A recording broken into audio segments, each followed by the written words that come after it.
the storm reach your heart. May the storm reach your heart. What is good, YouTube? This your boy Aaron. It's Brian. This is the Courtside View Podcast, and we are back today for another episode, and we are going to give our predictions for Week 3. A lot to discuss. First of all, just get a quick reaction to Thursday Night Football. Not much really to say except the fact that the Jets were dominant that game. They handled their business at home. Aaron Rodgers looked like the old Aaron Rodgers. He was able to scramble. He was able to improvise, get out of the pocket. So the Achilles injury, it doesn't seem like it has really hurt him too much. There's still a lot more football to go. There's still a lot more teams that they have to play against for us to really get an idea how good this team is. But I did like how Aaron Rodgers looked. He looked precise. He was accurate. He was locked in for the entire time. I will say that Garrett Wilson, he needs to lock in because if you're not on the good side of Aaron Rodgers, he's not going to give you the ball. So during that game, we saw Garrett Wilson and Aaron Rodgers get into it. Aaron Rodgers was a bit frustrated with Garrett Wilson because he either didn't know the play, didn't know where to go. He needs to lock in because he has all the talent in the world to be one of the best receivers in the NFL, but he has to apply himself, and he has to really, really work on just knowing what just coverages, knowing what alignment he needs to be in order to be great. And that will they need Garrett Wilson to be great if they want to go far. So that's just really my thoughts on the game. Not much to be said. We don't really have to look too much into the Patriots. We all knew the Patriots weren't going to be good this year. Just your quick reaction to the game. The Thursday night tradition of bad games continues. And, boring games continue. I knew this game, what kind of game this was going to be after the first drive. I was like, oh, yeah, the Patriots, they ain't come to play. And pretty much, I thought it was going to be a closer game because the Patriots have been competitive these past 2 weeks. They even won against the Bengals week 1. But, alas, Jets came through. They thrashed him. So, hey, it is what it is. I think I stepped away from the TV at halftime. I didn't come back. But then when I did come back, it was like towards the fourth quarter. I thought I saw a stat that said the Patriots had, it was the fourth quarter, they had like 93 yards of offense. Yeah, it was ugly. I was like, are you kidding me? Yeah, it was bad. Yeah, so yeah, that's just unfortunate. And I feel sorry for the Ramondre fantasy owners. Y'all got cooked yesterday. That's why I ain't draft him. Yeah, you putting anybody who invested in that Patriots offense, you kind of deserve it. 24-3. I mean, yeah, it's not much really else to say besides the fact that the Jets, it was a one-sided victory, and they handled their business. They didn't even have C.J. Mosley. Nope. They lost Jermaine Johnson. They still don't have Hassan Reddick, and they're still able to dominate on the defensive end and offensively as well. So. And that Patriots O-line is putrid, man. Mm-hmm. Yeah. The Jets did whatever they wanted to them. It was bad. Yeah. All right, let's transition from a sourdough to predicting the games, analyzing these games. Last week, Vegas cleaned house with everybody. That's why I'm glad I ain't bet that week. I'm glad I don't bet at all. Oh, because these no. So without further ado, I want to get to let's go to Packers versus Titans, my team. We already talked about how I felt about when they faced the the Colts last week, and how they were able to do a lot of things that I thought they couldn't do, which is run the ball effectively and just play great defense, and they did that. They're going against another offense that is pretty bad. I mean, Will Levis, he's not good. Calvin Ridley, he did do his thing, but ultimately, besides Calvin Ridley, it's not much else to look forward to. I mean, Tony Pollard, he showed some flashes then and there, but for the most part, you're going to need Will Levis to play good quarterbacking, and he just hasn't done that these first 2 weeks. He's been turning the ball over a lot, and the Green Bay Packers are leading the league in turnovers, in interceptions. So this just seems like another game where the Packers, they can do a lot of the same thing they did against the Colts, which is play great defense and run the ball. My thing with the Titans, they have a good front four, so it's going to be a lot harder to run on that defense. How will Malik Willis be able to manage the game, even if the running game is not effective enough? I do believe at the end the Packers will be able to find a way to squeeze with a win. Jordan Love, we still don't know if he will be available or not. It's still a question mark. He has recovered rather fast. I saw him on the practice field on Wednesday, which is a great sign. So if Jordan Love comes back, it's a shoo-in. They're going to win, hands down. But if Malik Willis starts, I still think they're going to win. I still think they could squeak by with a win. It's just how will they do it?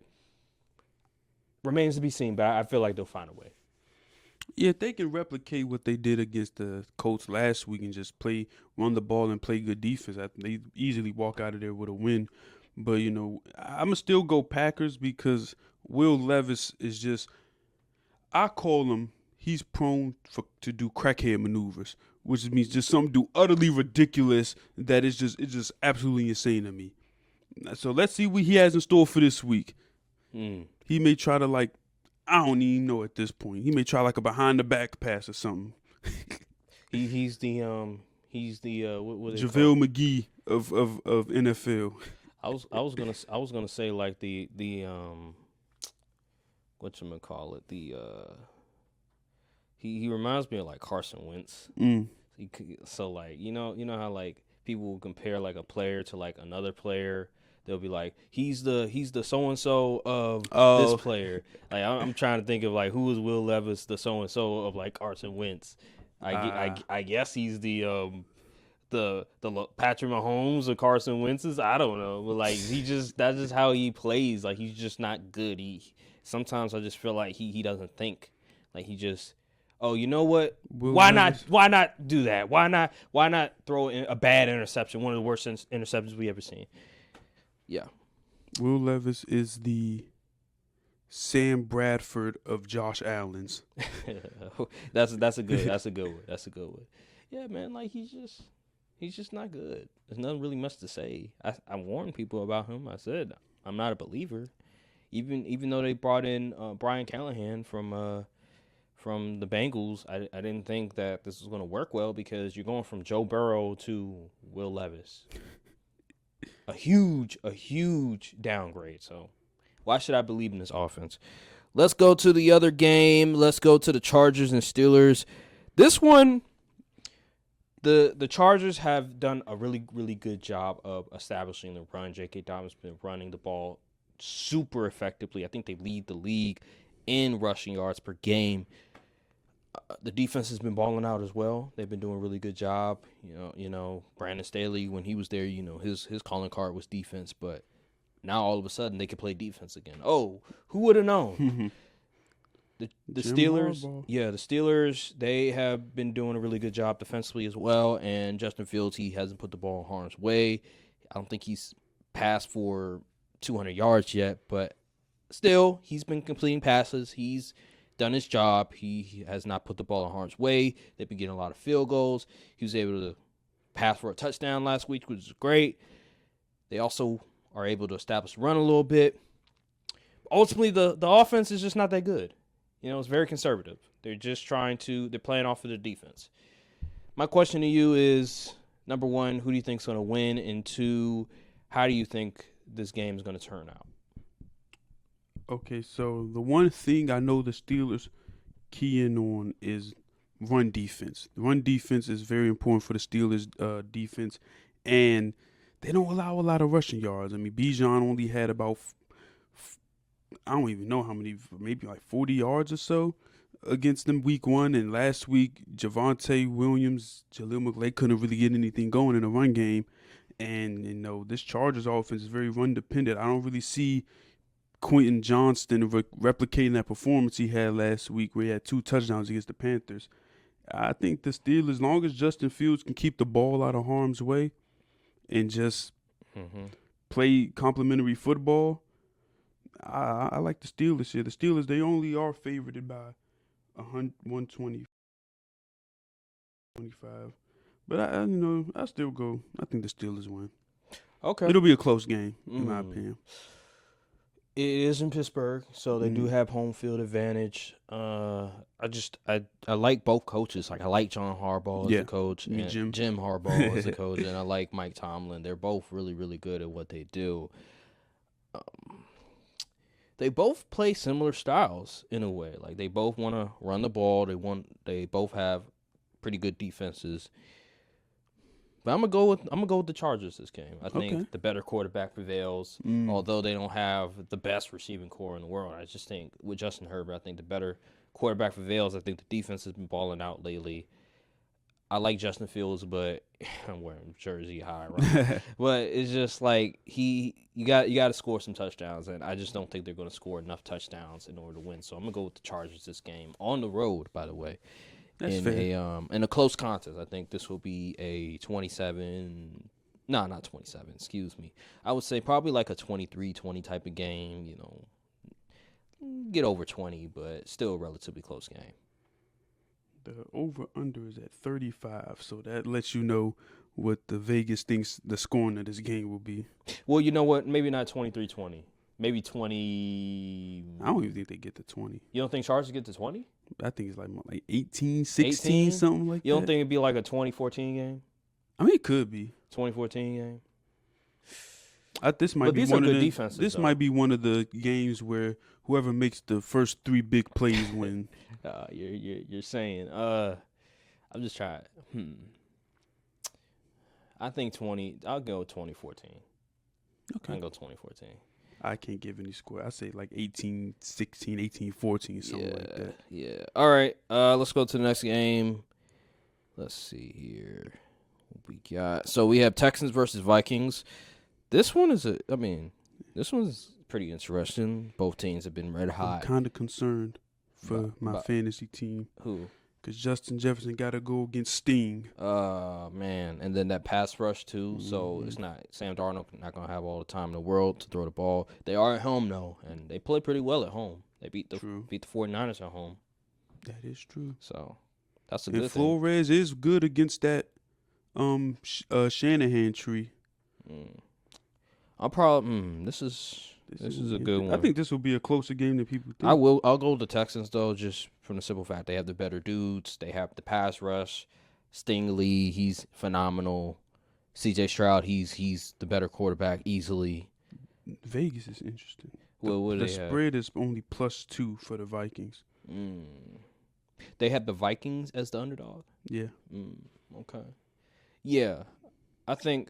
Not by much, though. 115. That's almost even odds. They both have good defenses. Yeah. Brian Flores has done a number. Like, I remember I saw a video after the game of the 49ers where Brock Purdy, he was talking to Brian Flores. He was like, hell of a defense. Yeah. It's a great matchup. It really is. I'm going to go with C.J. Stroud. I believe in C.J. Stroud. I just got to believe in him over Sam Darnold and that Vikings attack. They have that defense. They have the passing attack of Stephon Diggs, Nico Collins, Tank Dell, Dalton Schultz. Like, my God, they're loaded. Yeah. And I don't know the status of Joe Mixon, but I don't think he's playing. So it's gonna be Cam Akers, which is, I mean, he ain't the worst in the world, but they're gonna have to throw the ball. I believe in this team. I think I'm gonna go. In matches like these, I'm gonna go with team with the better dudes. Yeah, me too. Even though the Vikings proved last week that didn't really matter, but I don't expect like the Texans to put up 1 billion points or anything like that, because Brian Flores is a very good DC against them Shanahan guys. So yeah, man, I'm gonna go Texans. They probably win. Very close game. Vikings at home. I'm just hoping for plenty of fantasy points. Yeah. And C.J. Stroud, I need you to get Tank Dell more involved in the passing game. This is ridiculous. Old man Stephon Diggs, he cool and all. We need to get the youngins involved. Yeah. Stephon Diggs, you had your numbers, you had your day. Exactly. Now let's build to the future. Daggone shame. I hope Aaron Jones gets at least one touchdown. You know what I'm saying? You know, help me out a little bit. But yeah, I'm gonna go with the team with the superior quarterback, the way superior quarterback. I mean, don't get me wrong, Brock Purdy's a good QB, but I wouldn't say he's Sam Darnold? so much. No, I'm just talking about last week. Last week, okay. I mean, Brock Purdy, don't get me wrong, like he's a better QB than Sam Darnold, but is he that much better than Sam Darnold? I think C.J. Stroud is that much better than Sam Darnold. So I'm gonna go with the Texans. All right, let's go to the Eagles versus Saints. This is the game I'm looking forward to the most at the 1 o'clock slot. You know, I have a because stat. this game will be the litmus test to see, is the Cowboys just buns or is the Saints really like that? Let me tell you. I got a stat. Okay. So next gen stats. Just let me ask you a question. Who do you think what quarterback has had the most time in the pocket the first 2 weeks? Like time to throw? Yes. Who has what quarterback has averaged the most time in Was the it pocket? Derek to Carr? throw? No. No, it's Jalen Hurts. Yes. Jalen Hurts, I believe week 1 had the most time in the pocket to throw. This past week, I think he was 3rd. So he has had, and I think it was like over 3 seconds. Over 3 seconds is, in the NFL, that's pretty good. Yeah, that's a long time. So that just lets you know that Jalen Hurts, he not dealing with some scrubs on his own offensive line. Like, he has time to throw. Would you say Jalen Hurts might be the most overrated QB in the NFL? I've been saying that. I've been on this train since that Super Bowl run. I just wanted to get you an alley-oop on that one. Yeah, man. But I'm telling you. It's just like seeing that and him struggling offensively. It's a bad sign. It really is. Just the inconsistency. It is a new offense, but we saw with Dak, he was still able to get his game off. Derek Carr, the new offense. Yeah, but that offense is like, we can't compare that offense to Kellen Moore. I try to warn people about Kellen Moore. They don't want to believe Cowboys fans when we say, "Hey, man, these dudes ain't who y'all think they are." Like, oh no, it's Dak's fault. Okay, we gonna see. We will see. Is AJ Brown coming back anytime soon? They said it's looking like hamstring. I wouldn't rush it because hamstring injuries will linger the entire year. And hamstring injuries are devastating, especially for a receiver. I mean, a position like wide receiver. I wouldn't be quick to rush him back. So, yeah. You might just have to try to tread water at this time. Yeah, they are playing the Saints. You're Saints 1-1. It's only, it's the 3rd week of the season. You can sacrifice a game. And honestly, the way the NFC East looking, it looks like everybody gonna lose this week. I said it. Hey, on our prediction show for the division, I was like, I don't really like any of these teams. Yeah. But if I had to choose one, I'll go with the Eagles. But yeah, they're gonna be in New Orleans Against the red hot Saints on a short week. You know how that stadium is when they're actually good. Caesars. Ooh, yeah, that them fans show up and show out, especially in Monday night games. This ain't a Monday night game, but you get what I'm saying. Like, every time they're good, them fans just go crazy, and I just don't see the Eagles winning. The Saints, I honestly think they have the better dudes. That defense is phenomenal. Chris Olave is phenomenal. I said they got a better defensive coordinator. Rashid Shaheed is good. They have a good O-line now. Like, I thought the O-line was good last year. They sort of didn't make expectations, but this year they finally are coming around. They finally reaching their potential. The thing about the Saints O-line is they don't have like a lot of dudes on the line. They just play well. It's very interesting to see. Well, they drafted. I know in the drafted past years Talisi Fuaga. They drafted Trevor Penn. I don't think Trevor Penn is that good, honestly, but he's playing better. They've invested a lot into the O-line over the years, and for them to finally play well, gel together, it's not really a surprise because I thought last year that's how they were going to look, but they just didn't. Alvin Kamara, he looks like his old self. It's just a lot that I like about this team. The offense is explosive. Derek Carr is playing out of his mind. I mean, for crying out loud, Derek Carr is stopping the crime rate. I mean, for I think 18 straight days, ain't no murder, ain't no shooting or nothing. I'm like, wow, okay, Derek Carr is really out here working miracles. And I think it's just it's a stat. The whole NFC East as a unit is terrible at stopping the run. And I want to say the Eagles are like the worst, which is interesting because they have Jordan Davis and Jalen Carter at defensive tackle. And it's going to be a hard challenge against the Saints. If you don't get any pressure off that edge, Derek Carr going to sit back there all day and just dice you up in that Clint Kubiak offense. Yeah, Bryce Huff and Nolan Smith, they got to get it together. They're not doing nothing. They just getting cardio. Yeah, pretty much. They got He did it again, though, y'all. He did it again. He got these things. I can't believe the league let him get away with it. Devin White can't even get on the field, by the way.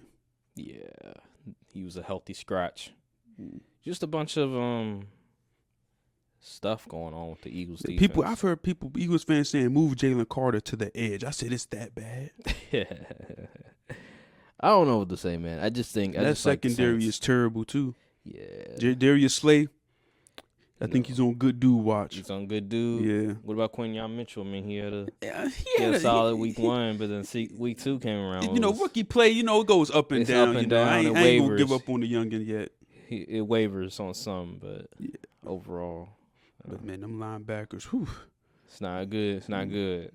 It ain't good. Yeah, I'm going with the Saints. Yeah, It ain't even close. It ain't even close. The real limits test, if they blow the doors off the Eagles, then the Saints is probably legit. Absolutely. The Saints will 1,000% be legitimate. Broncos Please versus blow the doors off of them. Buccaneers. I'm going to go with the Buccaneers this game. They're at home. They're 2-0. The Broncos, the offense has been struggling. Big time. I think it's clear as day that the Buccaneers should win this game, and I believe they will. Yeah, they got the momentum. They got the quarterback advantage. This would be a good game to try to get the run game going, even though Denver is stingy against the run, as you can see from the previous 2 matchups or so. But I think this is a easy win for the Bucs. Yeah, they've been. Well, maybe not easy, but they'll win. They'll win. I mean, what is Vegas so say? they're -6.5. Buccaneers are -6.5, and they have the Broncos +6.5. I see on ESPN bet they got it -7 for the Buccaneers. I was just looking at the spread. Oh, the spread is 6. Oh, I see. Yeah, the spread is 6.5. So, yeah, it is. Yeah. Well, I mean, the Buccaneers. Buccaneers, they play good defense too. Yeah, they do. They do. I just think, that you want to establish the running game, and you brought up the point that the Broncos are good at stopping the run, but I mean, the Buccaneers haven't been good with the running game, and they're still able to score points. Yeah. So they're not really too reliant on establishing the run too much. But it would be nice, like with Bucky Irvin and Rashad White, like you want to get them going. It will help a lot for Baker Mayfield and for those pass catchers. So I get what you're saying on that one. Let's go to the Giants versus the Browns. I'm not watching this game. This is Red Zone exclusive. This is not a game I'm going to be catching on live television. The Browns are home. It's going to be a wash. Yeah, I'm going with the Browns this game. I just think defensively they're going to be so dominant with Myles Garrett and the rest of the crew. It's gonna be a nightmare for Daniel Jones. Malik Neighbors trying to get against them DBs. Psh. Malik Neighbors, just get ready. Just get ready. It's gonna be a tough. It's gonna be a tough. Gonna be a lot of watch. Might as well just throw a Fitbit on, your Apple Watch on, and track them steps, because I don't really see much action coming your way. Yeah, pretty much. Just keep your head straight, and that's that, because it's gonna be a long day for you. Might be a few turnovers too. Protect yourself and protect yourself too, because you know Daniel Jones is prone to throw some hospital balls. So, hey, protect yourself. Don't try to dive for one. Protect your well-being. Save yourself, because this ain't gonna be a pretty outing. So, I'm gonna go Browns on that one. Let's go Bears and Colts. Bears are on the road versus the Colts. Colts, the defense is a bit skeptical. I think Latu he got injured versus the Packers, and DeForest Buckner he's gonna be out. So, key losses for them. This is the most interesting money line I've seen. The Bears are actually the favorite. Yeah, well, actually no. No, my bad. The Colts are the favorite. It's damn near even. I mean, they're +1. Bears Honestly, are +1. I'll probably go with the Bears on this Bears one. low key. Although they're going to be on the road, I just think That defense. think defensively the Bears that defense will do a lot of numbers on the Colts. I think they're The going Colts, to definitely take away the deep ball. the Colts offense is very limited with Anthony Richardson just not being accurate enough. He can run, but that's all he can really do. And the Bears, they made it difficult for C.J. Stroud. And I think they'll do the same thing with Anthony Richardson, albeit the offensive line is better than the Texans by a little bit. I still think that they're going to be able to make it uncomfortable for Anthony Richardson. Although, the offense with Shane Waldron, Caleb Williams, it's a work in progress. Ultimately, as long as he doesn't turn the ball over, as long as he's able to be accurate, I think they can win this game. I think they'll be able to establish the run a lot better because of just the losses of those two players that I mentioned. And they should win this game. I think in a close contest. It'll probably be 7-point win, maybe on the road. Yeah, 7-point win victory. Yeah, I'm gonna go with the Bears too. It's just the Colts. Anthony Richardson, he's just got to play better, and the Bears defense is very good. Mm-hmm. Held the Texans to 19 points. So, and the Texans were at home. So, yeah, all that firepower only walk away with 19 points. As long as Caleb Williams play clean football. Mm-hmm. Get the ball to his guys, and yeah, if the offensive line, if the Colts can't rely on the run game, they finished. Yeah, I think the offensive line of the Bears is going to be a little bit better, just for the fact that the Colts front four is not as good, and they lost some key guys.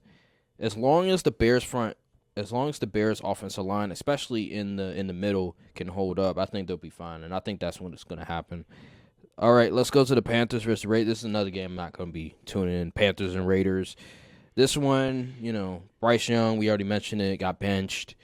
They have Andy Dalton starting this week. I do think that Adam Thielen is going to probably get going a lot more. Deontay Johnson as well.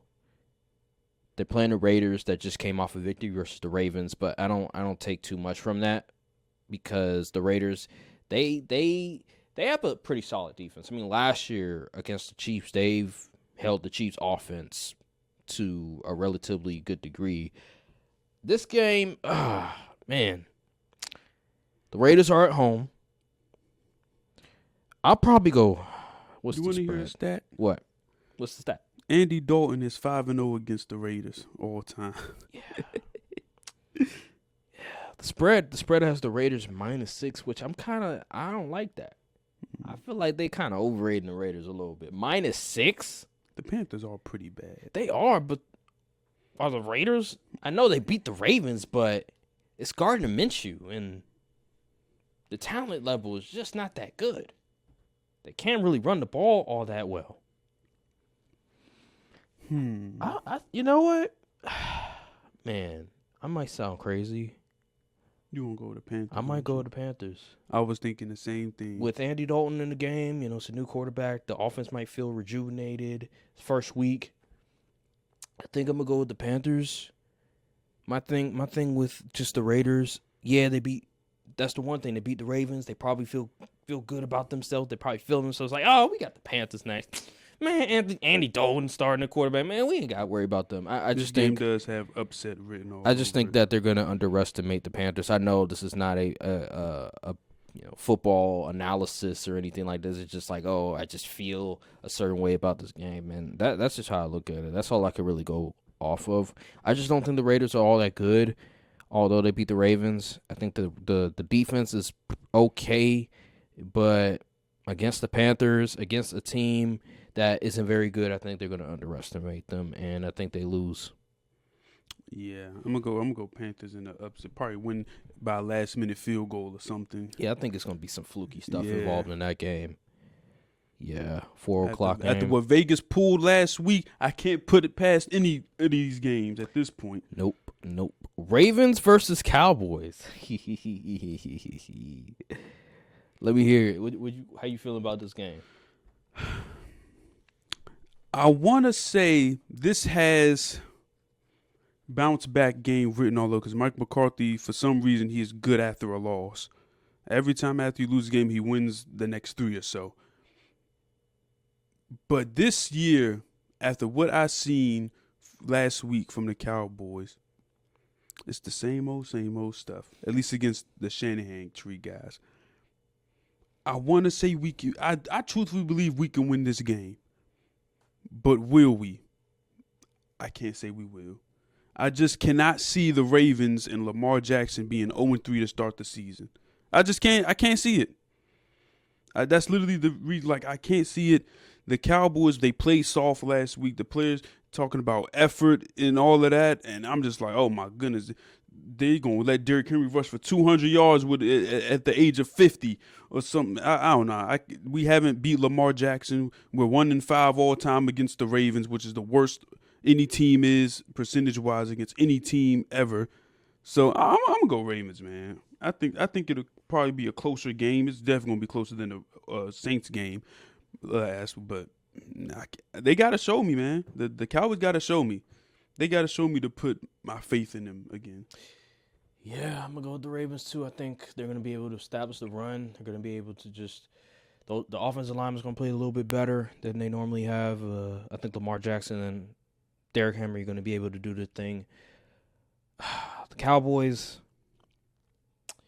yeah, I think you explained it well enough. I don't really need to go too much in. I'm gonna just go with the better quarterback. I just think the better coach team is the Ravens. Is +1 for the Cowboys, and they're at home. Tells you everything you need to know. If they can't establish the run, the Cowboys, it's gonna be you put a lot on Dak's shoulders to try to be Superman. I will say, if they do want to attack the pet, you got to attack Marlon Humphrey. He's not that dude anymore. He's been giving up a lot this year. And it's kind of sad to see, but yeah, if Jake Ferguson don't play, we definitely losing. Yeah. Sad state of affairs in the NFC East. Then you got Commanders fans running around, pumping their chest about Jaden Daniels throwing 5-yard check down. Anywho. Yeah. Well, let's go to the next game on the list. I actually like this game pretty much. This is a good 4:00 game. It's the Lions versus the Cardinals. The Cardinals offense has been electric. Kyler Murray last week had the best passer rating by far. Like I think it was like 150 passer rating. He was phenomenal last week. I think against the Lions he'll be good too. Although Aiden Hutchinson, he's a dog, and some of those defenders on the Lions are pretty good. They're a bunch of bullies up in there. I'm going to go with the Lions, though. I think they're going to be able to establish the run. Jared Goff hasn't been playing that well this year, but I think overall what's going to happen is that running game is going to help out Jared Goff in the offense, and it will open up the pass. Amon-Ra St. Brown, James Williams, they'll be able to get it going. And and Sam Laporte as well. I expect this team and this offense to really get it going, and I expect them to win in Arizona in a tough, close contest. I think if the Cardinals want to win this game, they got to start out fast and early. You got to put the Lions in a situation where they can't run the ball on you with those two backs and Gibbs and Montgomery, and you got to make Jared Goff put the ball in the air, which he's capable of doing, but he's also prone to make mistakes. But the Cardinals defense, I mean, they played well last week, but the Lions are different. They got dudes all over the place. Different beasts. And that O-line especially is very good. So it's going to be a little difficult, man. I really think if the Lions play at their pace of football, I think they easily get a win, honestly. You have to make Jared Goff. If the Cardinals, you have to make Jared Goff throw the ball a lot. Last week he threw the ball 55 times. That's a lot of passing attempts. If you can make Jared Goff beat you, that's good. You do not want the running game to get involved. You do not want them to establish the run because that's what they want to do. They don't want Jared Goff to be throwing 40, 50 times. And as long as you can, like you said, get out the gate going, scoring early, if they can do that, then you're putting the Lions at a deficit, and they don't want to be that. They want to establish they won. They want to be the team to dictate how this game is going to go. If the Cardinals can dictate how the game is going to go, you're right. It could be a potential upset. I just don't think that's going to happen. I think the Lions are going to establish the run. You got to put Dan Campbell in a position to mess the game up. Yep. Like he did last week, oh, Lord. Kyler Murray has been playing phenomenal football, by the way. Yeah. I just want to shout him out real quick. 49ers versus Rams. I'm going with the 49ers. I just think, although they are missing potentially Kittle. This and is then the Debo. IR bowl right here. Potentially Kittle. They're gonna be missing Christian Debo. McCaffrey, Debo. I still think they're too good of a team to not beat the Rams on the road, and it's not even really a road Rams game. missing even more dudes. Yeah, the Rams are depleted. They're pretty much cooked food right now. No Cooper Kupp, no Puka Nacua. It's going to be very hard for them to really get a good offense. We saw against the Cardinals last week how that turned out, and it didn't turn out really well at all. And the Cardinals were able to do whatever they wanted to on offense and defense. Matthew Stafford is an amazing QB, but he needs the pieces around him more to succeed. I like the 49ers in this game. I think they dominate. I think they win by double digits on the road. Brock Purdy, I don't think he needs to play well for them to win. I expect them to win over 10 points. The Niners are favored at 6.5 on the road. Yeah, I'm taking. It's not. I don't think it's going to be a close game. The Rams had promise coming into the season, but you start out 0-3, it might be time to start rethinking some things about whether you can compete as a team this year. Yeah, Might be looking forward to mock drafts at this point. pretty much. I mean, because even if Cooper Kupp and Puka comes back, they say Cooper Kupp might not be back until week 7. yeah. Yeah, it's unfortunate, man. For the people that drafted Cooper Kupp in the 3rd round, you knew his history. That's why I ain't touch him. I was like, yo, I wasn't trying to touch Puka nor Cooper Kupp. Y'all can have cool. him. I ain't even want to touch Kyron Williams either. He had like 1 year where he was like completely healthy. That was the the Super Bowl year. That was the Super Bowl year. He had that Triple Crown year. I was like, man, that dude is like that. But we saw the injury reports in the past. He's been hurt every single year. First year, I think, in the league. Second year in the league. Like that's just who he is. And I'm not getting fooled by Cooper Kupp. Yeah, I just think we all know how this is going to turn out. Let's go to the Chiefs versus Falcons, the Sunday night game. I'm going with the Chiefs. Like I like Kansas City. Their defense is good. I know the Falcons went into Philly and won by a nail biter. Kirk Cousins, he came through at the end and he was clutch, which really shocked me. But this is the Kansas City Chiefs. I don't care where they're playing. This is Patrick Mahomes. This is Andy Reid. This is the defense with Chris Jones, Trent McDuffie. Give me the Kansas City Chiefs. I like this team. I think they're going to take away Bijan, and I believe Patrick Mahomes, he's not going to put the ball in harm's way, even though Jesse Bates is out there, even though Justin Simmons is out there. I believe they'll find a way to win. I think the defense will ball out. I think they're going to turn over Kirk Cousins maybe once or twice, and I like the Chiefs' chances. Yeah, I'm going to go. The Chiefs been managing to get wins, even though Pat Mahomes hasn't been playing great football for his standards. But it's that defense, man. Steve Spagnuolo is a phenomenal DC, and I think that he'll give the Falcons some trouble, especially with the team that has a new system, new personnel, especially at the quarterback position.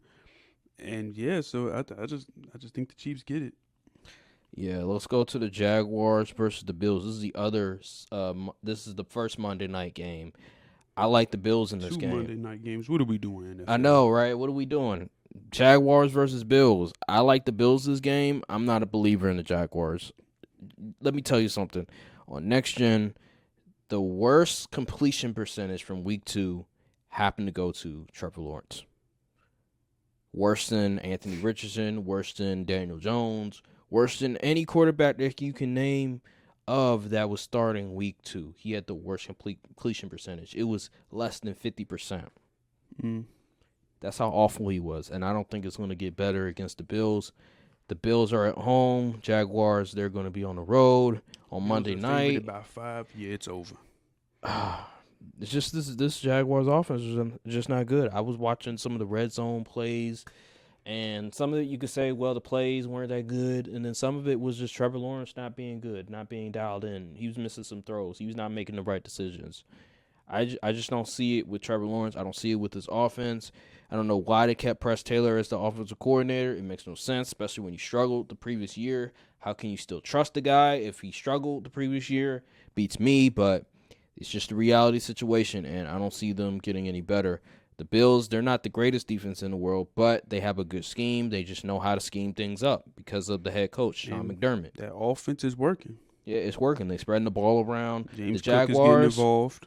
Jaguars defense is good, but I just think overall with Josh Allen and his ability to manage the game, not to put the ball in harm's way, the That rushing defense is attack. under investigation after they let Deshaun Watson hoop on them like that.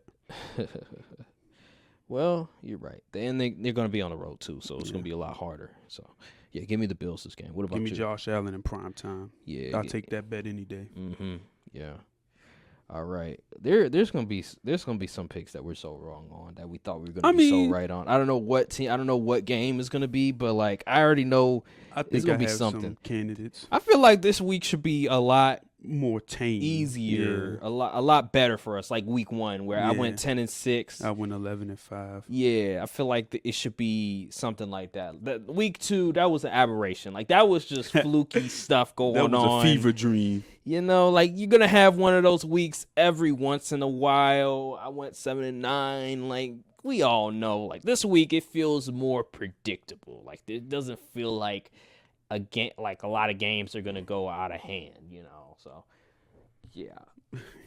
The other game on the list. This is another game where I pretty much know how this is going to go. The Bengals versus the Commanders. Commanders are on the road on Monday Night Football versus the Bengals that are 0-2, that are hungry for a victory. Give me the Bengals. Yeah, give me the Bengals. Yeah. Give me the Bengals, yeah. It's going to be at home, too. It's going to be a slugfest. Jaden Daniels going to have to push the ball up the field because, yeah. Luan Arumo going to confuse the hell out of him. Cliff Kingsbury, you're going to have to scheme your behind off because this Bengals defense is stingy. You saw Pat Mahomes look. He's 3-time Super Bowl MVP. So, yeah, good luck. Good luck with that. We really going to see what Jaden Daniels is made of. 7.5 points favorite for the Bengals. That is, oof. We saw, last year we saw C.J. Stroud going to Cincinnati and dial them up. We're going to see what you made of, Jaden Daniels. I mean, you got to get – see, the thing is, the thing I hate about the Commanders, you got to get your playmakers involved. Like, Terry McLaurin's your number one guy. You know, I'm not saying you got to throw a post route first play of the game. Like, you got to go to him early. Get him involved in the offense. It's a lot of times Terry, he's just out there running. A quick out route, a quick slant, a wide receiver screen. He's not getting, like, a lot of production at all. Like, 30 yards is unacceptable.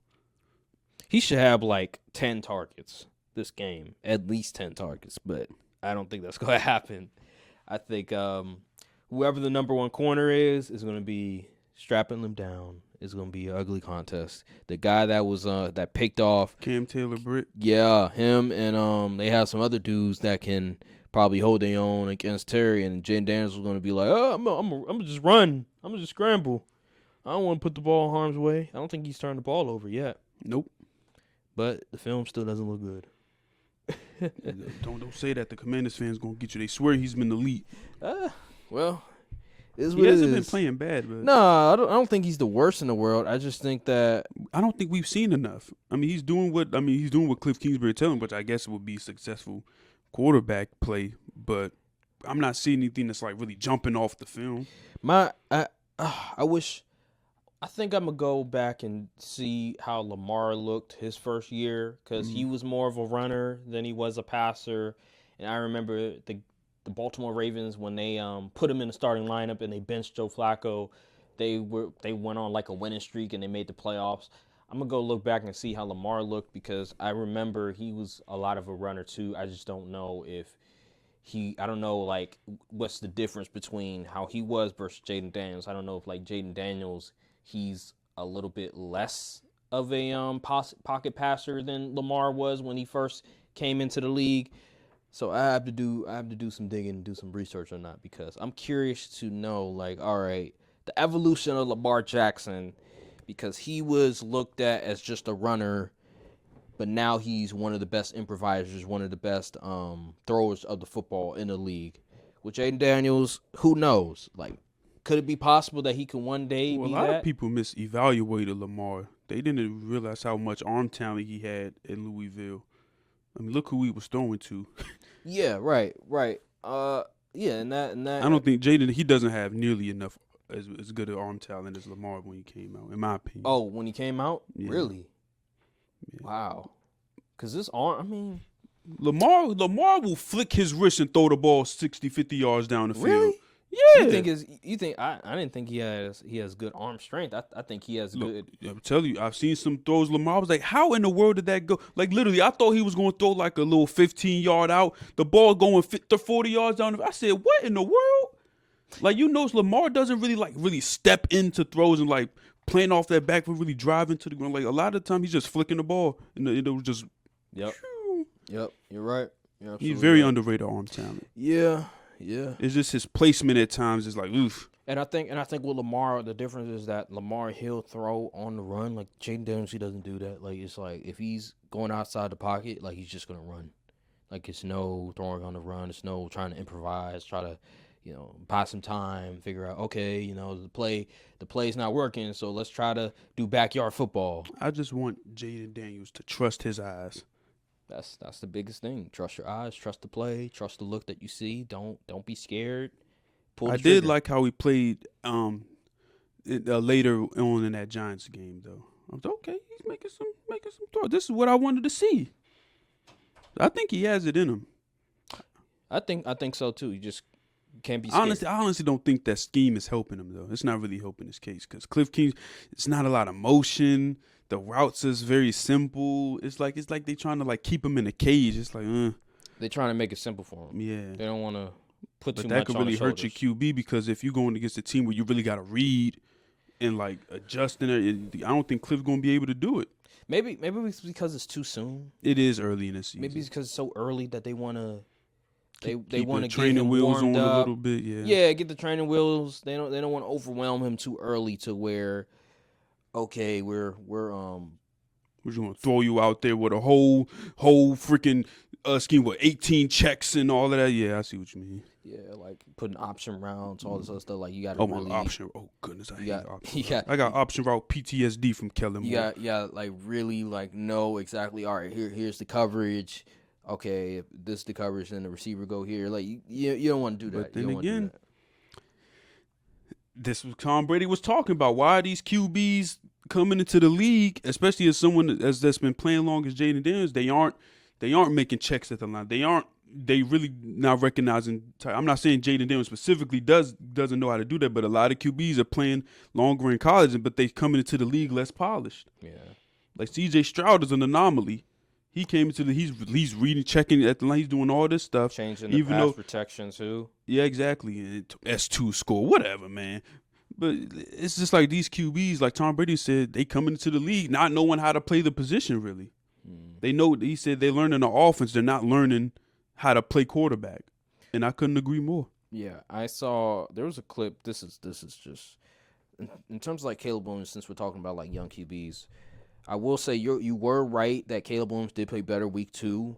There was a clip where he identified the defense, and I think he changed the pass protection, but the guys didn't recognize it, and that's where like things got confused. And that's one of the things the Bears that they have to work on is communication. And with Jaden Daniels, the same thing. Like he's gonna have to like identify certain coverages. I don't know that if he's gone to that level yet, but. That's what he needs to do, and you bring in Tom Brady. That's some of the things that you need to know is identifying defense. Like sometimes the play is not going to work. Sometimes the defense knows what you're exactly going to do. All right, well, can you know exactly what they're going to do and then make adjustments on the fly? What separates the good and great QBs is the pre-snap. Yes, and Tom Brady he's talked about it like, hey, like okay, yeah, the pass protection, the protection is breaking down, but you should have recognized that. This linebacker, this safety was going to come off of a blitz. They were doing this type of coverage. Why didn't you change the protection? Why didn't you audible this receiver, this running back to do X, Y, and Z? And those are just some of the things in football when it comes to playing a QB position that's very difficult, but you have to know in order to be successful in the league. You can't just be like, here's the play call and that's that. And that's one of the things. I'll bring up Justin Fields, but that's one of the things Justin Fields probably struggled a lot in Chicago is not having that ability to like really identify, okay, here's the coverage. All right, change to this, change to that. Yeah. It's a lot of here's the play, and we're just going to run the play, and I'm not going to do a whole lot of change or anything like that. And he probably struggled a lot because of that. And that's why a lot of these QBs that we have to really like just appreciate the Tom Brady's, the Peyton Manning's, Drew Brees, the Big Ben. But you get the idea. Like, these were all-time great QBs that just knew, that were just so advanced in just identifying coverages, changing plays. They were an extension of a coach. Literally, they were the extension of a coach. And Aaron Rodgers, he's still that to this day. That's why Robert Saleh, he doesn't have to worry about the offense, because he's like Nathaniel Hackett, Aaron Rodgers, they'll figure it out.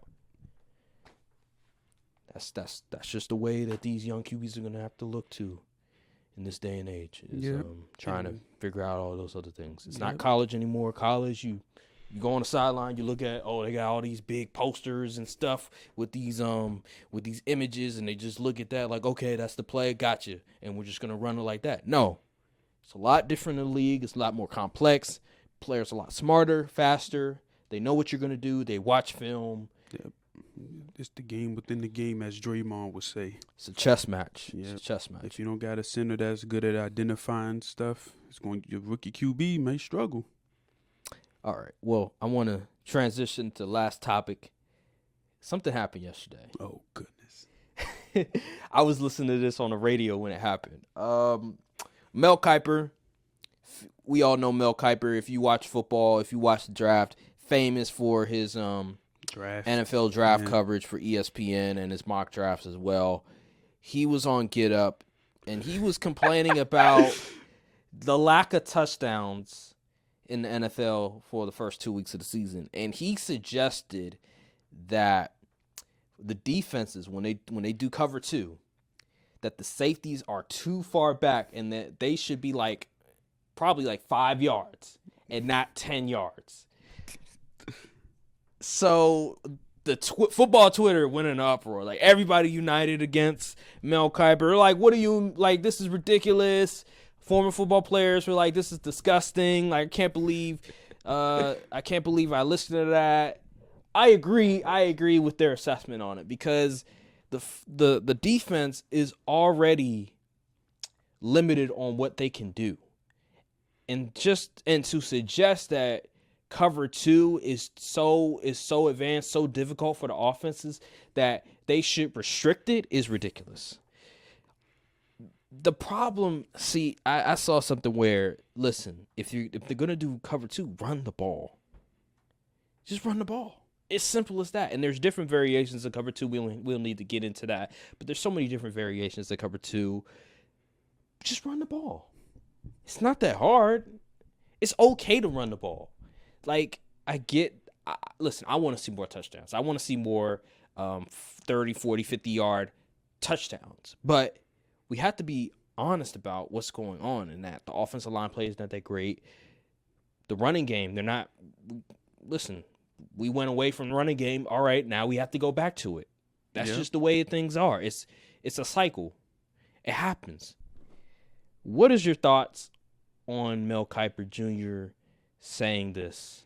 And why let me ask you this. Why do you think, and then afterwards, why do you think offenses are struggling to score on cover two, on too high? Okay. Well, first thing, I think what Mel Kiper said is absolutely ridiculous for multiple reasons. One, because it's football, it's a scheme. Why are we trying to change the way defensive coaches can run or are allowed to run certain schemes and cover and looks and stuff? I think that's absolutely ridiculous. Two, cover two is not even top two in coverages ran. It's cover three and cover one in across the league. So I don't know where this came from. Like, everyone's just running coverage like it's a Madden meta or something. But I don't know. People, he just need to relax. And the reason I think cover two is so prominent and the reason it works so well is because, one, like you said, the offensive line play across the league is just down. And a lot of QBs are coming into the league. As the younger the league gets at the QB position, the more they don't really know how to. They don't really know. They're not ready yet. Yeah, they're not ready.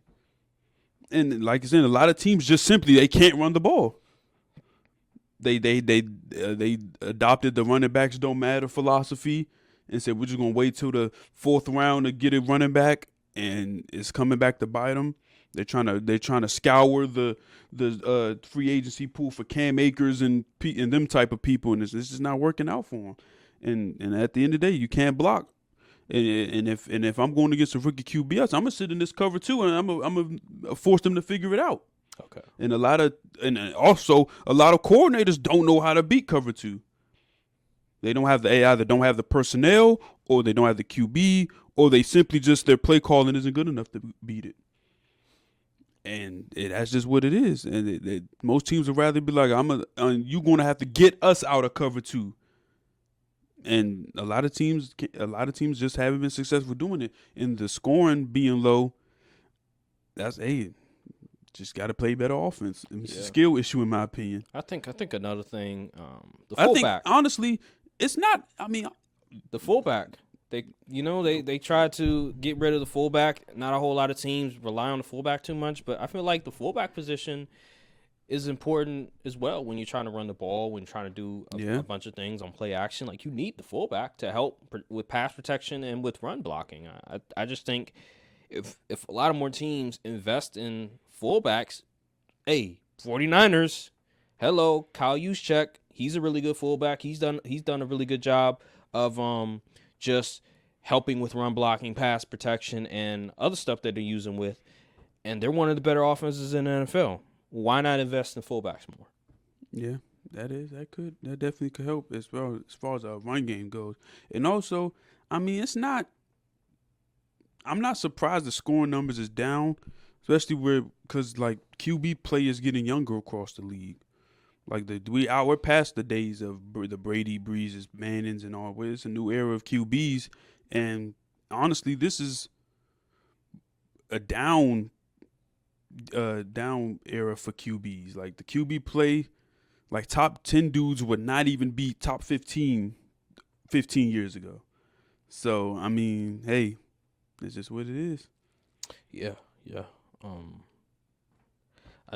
It's just like the way that these offense, like, it's a lot of RPOs, it's a lot of shotgun, it's a lot, everybody's doing the same thing.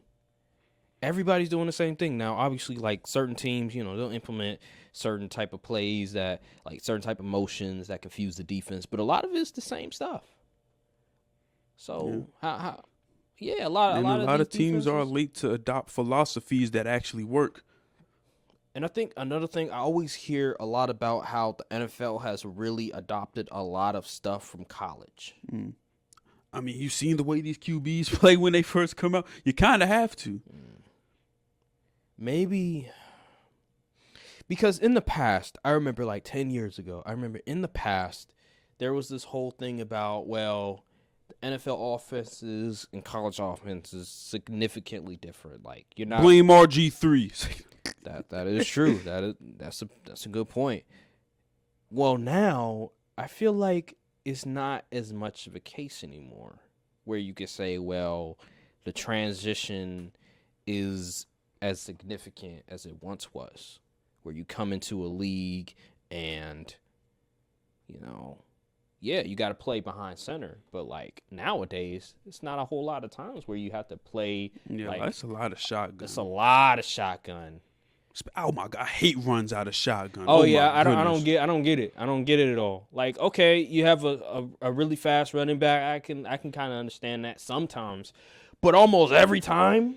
Like, and also offensive linemen have said, or former linemen, they said they hate running out of shotgun because you got to block longer, and it's just too much. That's why we need fullbacks. Run from I formation. Yeah, be a lot easier.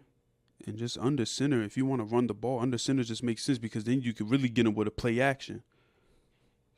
There's just a lot of stuff going on in the NFL. It's a lot of copycatting going on. It reminds me of the NBA. They copy like the wrong stuff though. Like the Shanahan people, granted they haven't had a lot of success with winning Super Bowls, but they are consistently putting contending teams out there.